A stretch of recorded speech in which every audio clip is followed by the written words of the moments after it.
So, gagawa tayo ng chicken bread floss ala bread talk inspired. So, nag-boiled na ako ng chicken tapos frined ko. Gisain mo lang siya hanggang maging ganyan yung texture niya. So, gagawa naman tayo ng pastry cream. Nalagyan lang natin ito ng milk, sugar, vanilla, cornstarch, at saka sugar. So, combine lang natin lahat ng ingredients. Tapos, imimix na natin yan lahat-lahat. So, nakita ko lang rin to sa mga influencer. So, trinay ko lang din dito sa barko. Low to medium heat lang ang luto hanggang makuha ang texture. Siyempre, alam mo naman dito sa merchant vessel, hindi lahat kompleto ang mga Ricardo.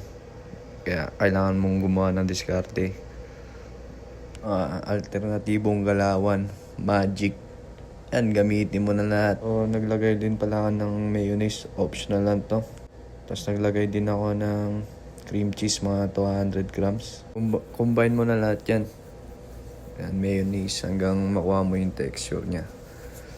Yan yung texture. Napanood ko to kay Lutong Tinapay. So, hinati ko pala to sa gitna.